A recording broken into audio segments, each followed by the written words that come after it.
Archaeologists say writings on an ancient tablet confirmed there was a global flood and an ark that carried animals. For centuries, scientists and archaeologists have been in search of the ark that was built by Noah during the storm that supposedly wiped the surface of the earth as recorded in the Bible. The search led them to Turkey, where they claim to have discovered it. But here's what's truly fascinating. The ark is not supposedly what we all believe it is. Does this mean that we have been deceived by the tales about the ark over the years? What does this mean for Christians? Join us as we delve into the horrifying things found inside Noah's ark in Turkey that stunned the world. The righteous Noah and the flood. The amazing story of Noah's ark in the Bible and Quran has sparked a lot of interest in both believers and non-believers. We will place our focus on the biblical narrative because it happens to be the more popular version. One of the most famous stories in the Bible is about a flood, a massive boat, and a man named Noah. It is found in the book of Genesis and is known worldwide. The story begins with a heartbreaking situation where the earth is corrupted by a group of beings known as Nephilim, who are believed to be fallen angels. People on earth had strayed from God's teachings and committed terrible sins, causing God to decide to flood the earth and start anew. However, there was one righteous man, Noah, who stood out amidst the chaos. Noah heeded God's instructions and acted accordingly. As a result, God selected Noah to aid in the preservation of humanity and animals. Noah was tasked with constructing an ark to serve as a refuge for his family and the animals during a great flood. God provided detailed guidance on the ark's dimensions and materials, as well as instructing Noah to bring 2 of each animal on board.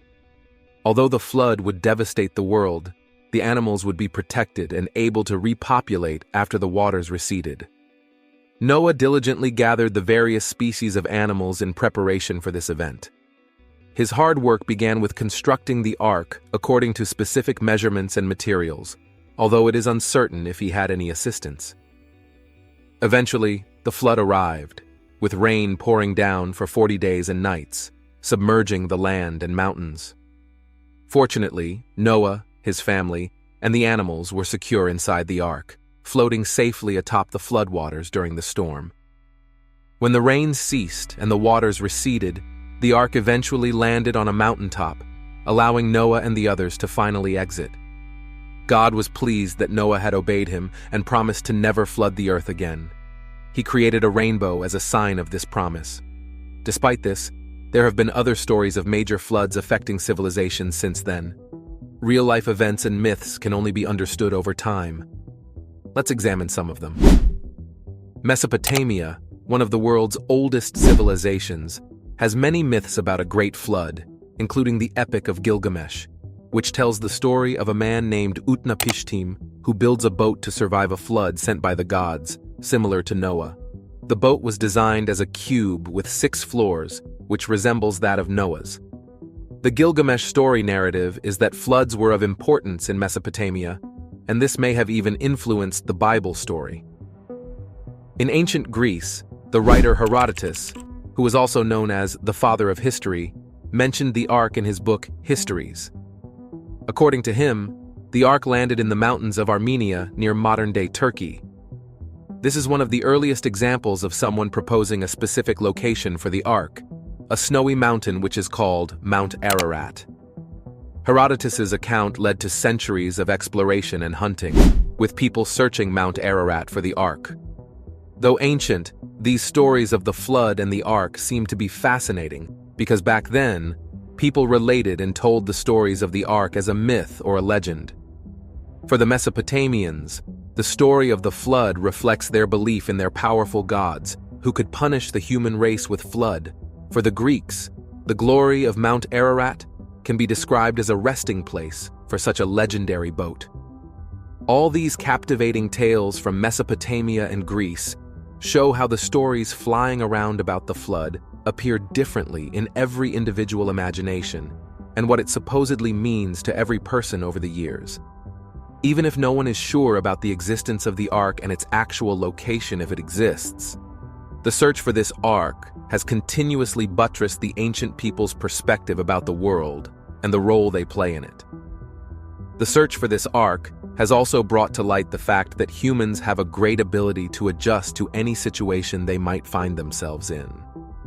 During the search, what the archaeologists found in Noah's Ark were things no one had heard of or seen.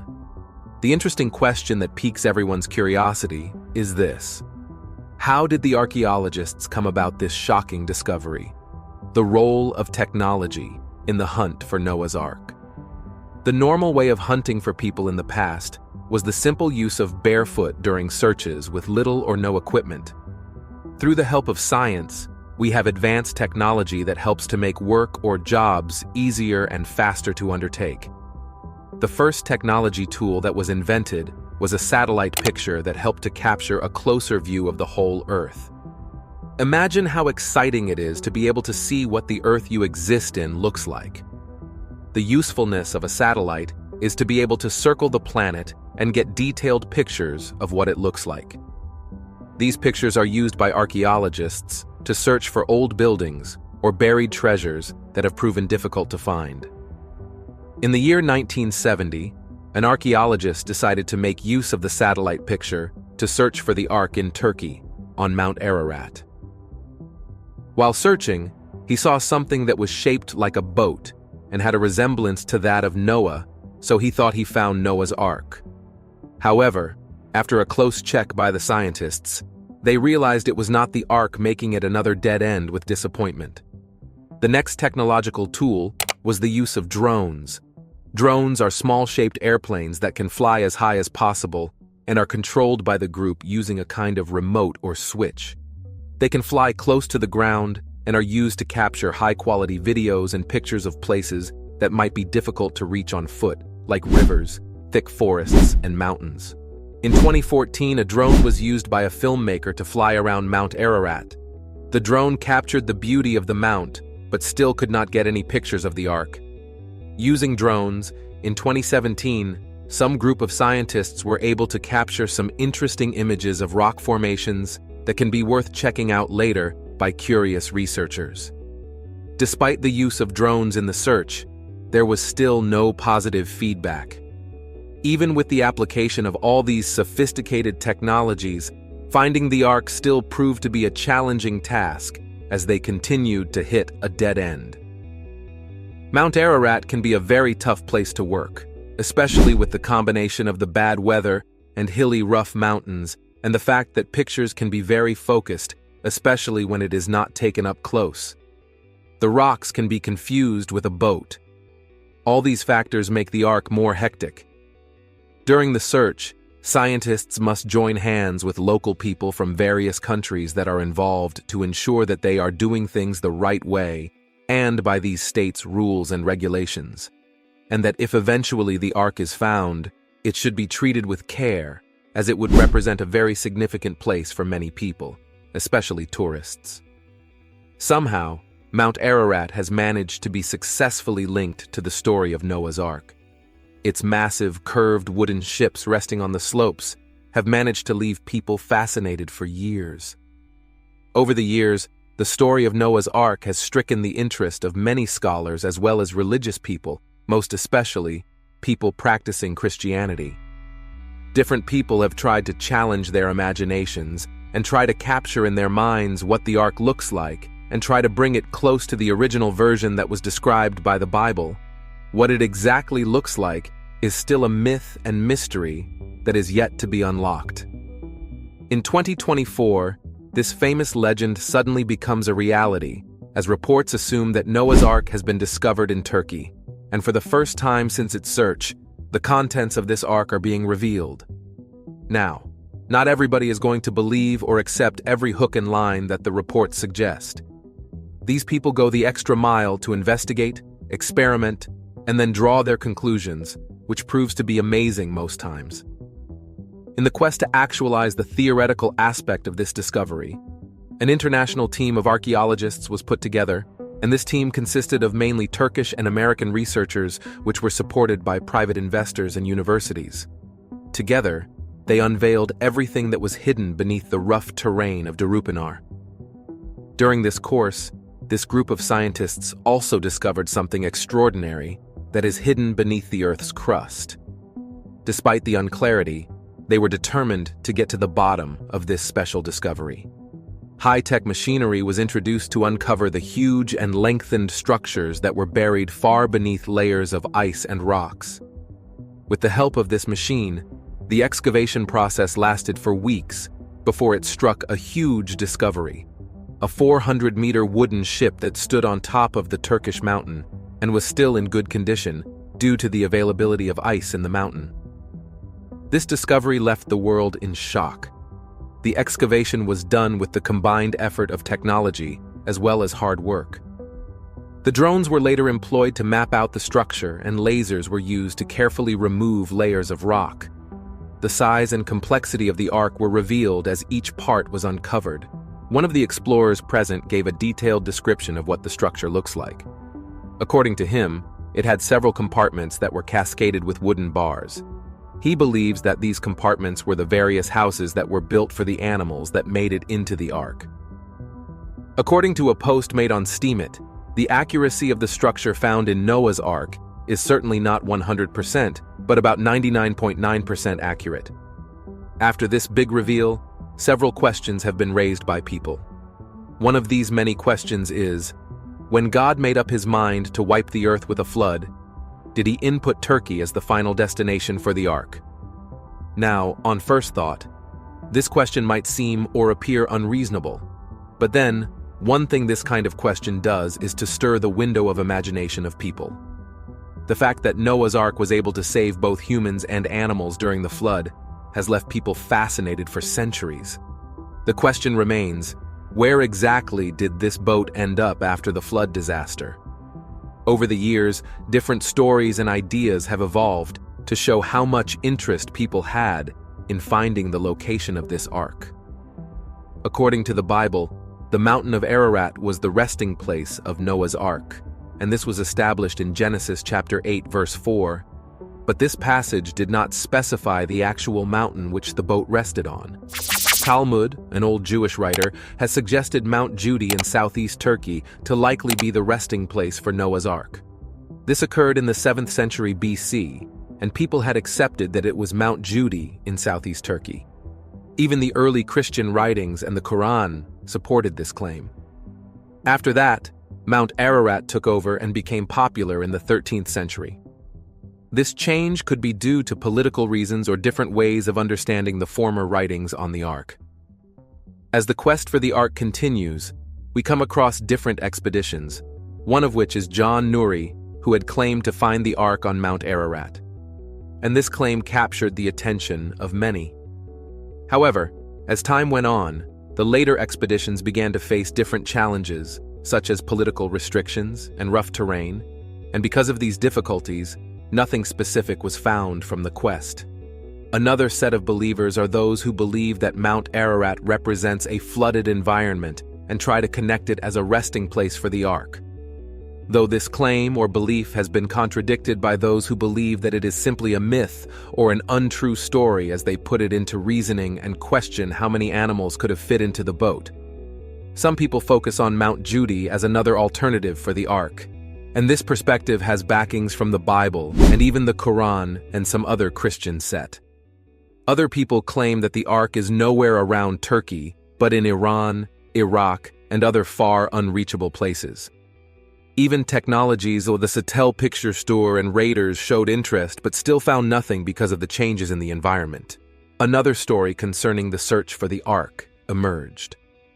An unusual shape that was close to Dugubziyazit was discovered by İlhan Durapinar of the Turkish Air Force, together with Şevket Kurti of Ohio State University. This discovery was made in 1959 during a geodetic survey in Turkey. The shape and size of the discovery suggest that it was the Ark because it was about 450 feet, 140 meters long, and 150 feet, 46 meters wide. The location was visited in 1960 by another set of expeditions which was led by evangelist George Vandeman, and during the visit, it was discovered that the supposed boat was a simple naturally occurring geological feature.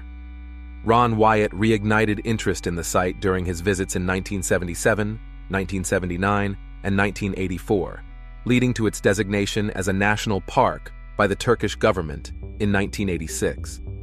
Despite initial belief by salvage specialist David Fassold and geophysicist John Baumgartner that the location was Noah's Ark, they later expressed doubts about their findings, culminating in a 1996 study with geologist Lawrence G. Collins, claiming the site could not have been the Ark. Whether the Ark is real or a mere tale, its significance lies in the enduring human traits of faith, resilience, and the quest for a greater purpose. The search for the Ark, ongoing to this day, reflects our desire to uncover and validate important historical narratives. Have you been curious about the amazing discoveries from the Ark? And would you want to know more about the breathtaking findings that were made in the Ark? The intricate design of the Ark.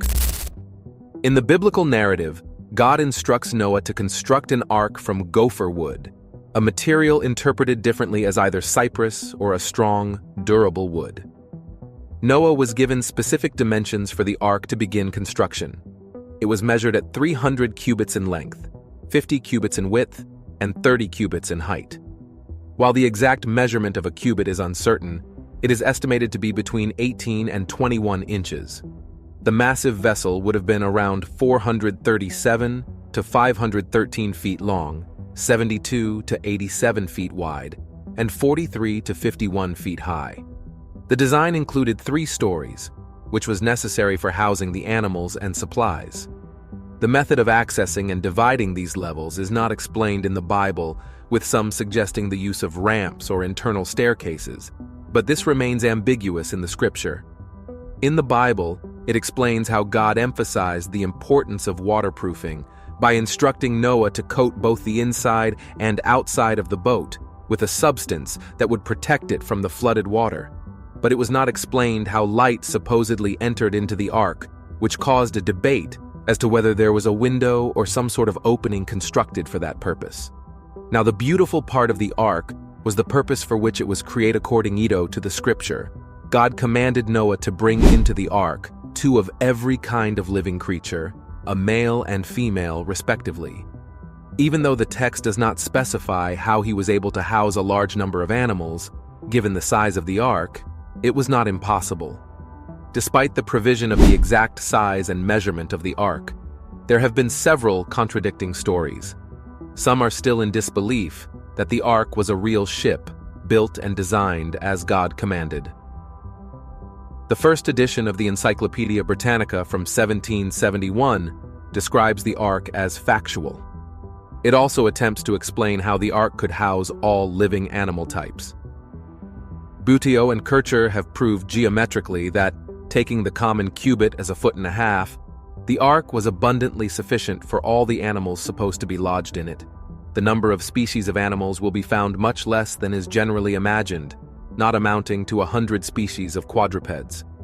It also endorses a supernatural explanation for the flood, stating that many attempts have been made to account for the deluge using natural causes. But these attempts have only tended to discredit philosophy and to render their authors ridiculous. The 1860 edition attempts to solve the problem of the ark being unable to house all animal types by suggesting a local flood, which is described in the 1910 edition as part of a gradual surrender of attempts to square scientific facts with a literal interpretation of the Bible that resulted in the higher criticism and the rise of the modern scientific views as to the origin of species, leading to scientific comparative mythology as the frame in which Noah's Ark was interpreted by in 1875. The mystery of the exact way Noah's Ark was built has continuously sparked interest in many, as the Bible also offers guidance on the literal view of the ship, and it continues to inspire exploration and theological discussions among many. Now, knowing what the Ark supposedly looks like, one might be curious to know what was found in the Ark, so we might as well delve straight into that. The stunning revelation of Noah's Ark. After a famous archaeologist and her team found in a cave what looked like a boat, they employed the use of high machinery to excavate the underground layers where they saw something interesting, and tried to find out if it was the same boat that was described in the Bible as Noah's Ark. According to them, it has a strange shape, and no one has ever seen something of such characteristics before. This encouraged them to dig deeper, and after several weeks of continuous digging, a large wooden structure was discovered. Carbon dating revealed that the structure was much older than other things found there. However, the mystery did not stop there, as other terrifying discoveries were found in a sealed chamber within the structure. These discoveries consisted of terrifying black eyes, long limbs, and metallic skins that could send shivers down one's spine. This archaeologist and her team mentioned that the biological characteristics are unlike anything they have come across, and the skeletal structure suggests bipedal organisms, but the composition and density of the bone cannot be likened to an earth creature. The metallic covering of the skin was also another puzzle that left them in disbelief. These shocking findings led to a debate among religious scholars, as they sought to seek answers to questions concerning the discoveries, whether they were truly sons of God that were created by Him, as the Bible described, or if they were aliens from another planet that chose the Earth to seek refuge during a chaotic event. It also led to doubts about the creation story, because if the creatures existed before humans were created, then we need to question our roles in the cosmos. The team at Mount Ararat suffered challenges as they tried to uncover the mysteries of these beings, but even with the use of DNA and scans, they are unable to bring any truth to light. During an interview, a team member mentions that the discovery is unlike what they've come across, and this certainly means that there are other creatures apart from humans on Earth. This discovery at Mount Ararat has suddenly changed the view about the universe as curiosity plunges the air, and people seek answers as to whether the creatures pose a danger to humanity. Though the exact location of the findings is unknown for safety purposes, low-quality videos of the findings have been leaked by reporters, and investigative journalists are closely monitoring as the discovery unfolds. Reports have been made on how unclear the situation is due to insufficient evidence and only a few hazy pictures of what the supposed structure looks like, and without an independent confirmation, these stories will be confused as to whether it should be accepted as the truth or discarded as exaggerations. A report, Turkish Ark, mentions the finding of metallic artifacts that feature complex circuitry and mysterious symbols. The question remains if these artifacts are remnants of a lost civilization that surpasses our current level of knowledge. Few challenges have been encountered concerning the dating and interpretation of these artifacts, because the substances that were used for preservation might have diminished over the years, making it difficult to ascertain their exact age, especially with the lack of comprehensive examination, which makes it impossible to determine their age conclusively.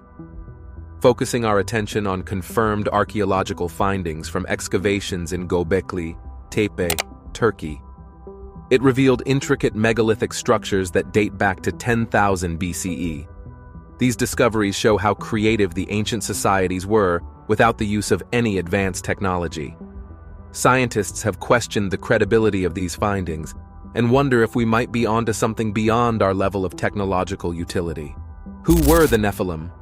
All early sources refer to the sons of heaven as angels. From the 3rd century BC onwards, references are found in the Enochic literature, the Dead Sea Scrolls, the Genesis Apocryphon, the Damascus Document, 4Q180, Jubilees, the Testament of Reuben, 2 Baruch, Josephus, and the Book of Jude. Compare with 2 Peter 2.